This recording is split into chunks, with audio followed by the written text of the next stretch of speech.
साथियों नमस्कार, मैं शरद कुमार। साथियों मैं एक बार फिर आप सबके बीच उपस्थित हूँ।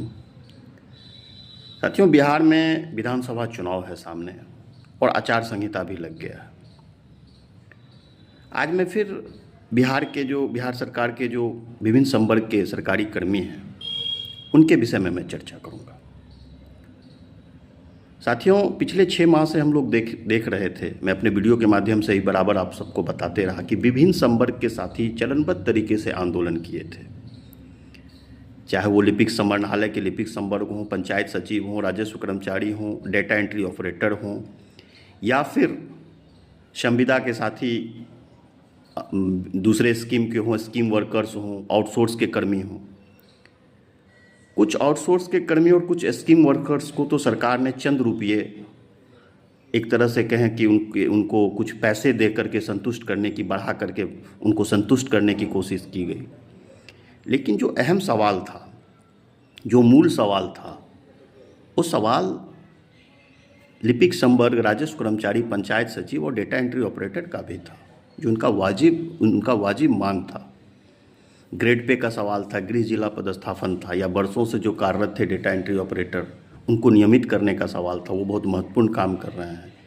इन सारे सवालों पर जो आंदोलन हुआ था और उस आंदोलन के क्रम में सरकार ने जो वादा किया, जो लिखित आश्वासन दिए विभिन्न संवर्ग के साथियों को, उसको उन्होंने अब तक पूरा नहीं किया। आचार संहिता लग गया, कई कैबिनेट हुए, उसके बाद ये उम्मीद लगा के बैठे थे कि इस कैबिनेट में ये निर्णय होंगे, लेकिन सरकार ने ऐसा नहीं किया। अब ये सवाल जहन में आता होगा कि ये जो चीटिंग हुआ है, ये जो धोखेबाजी हुआ है सरकार के स्तर से, या किस स्तर से हुआ है?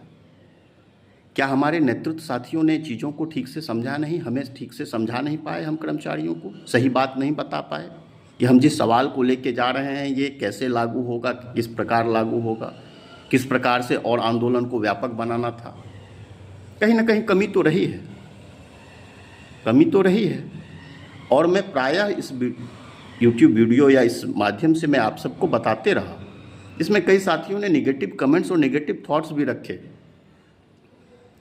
अब आप ही बताइए कि ये जो धोखेबाजी आपके साथ हुआ है, आपका ग्रेड पे क्यों नहीं बढ़ा, गृह जिला पदस्थापन पे क्यों नहीं निर्णय हुआ, ये भविष्य के गर्त में क्यों चला गया, इसमें क्या दिक्कतें थी सरकार को? या तो हमारे नेतृत्व साथी ने हमारे साथ हमारे सवाल को ठीक से सरकार के पास पहुंचाने में असक्षम हुए, या हमारे साथ कोई ना कोई चीटिंग तो जरूर हुआ है। किस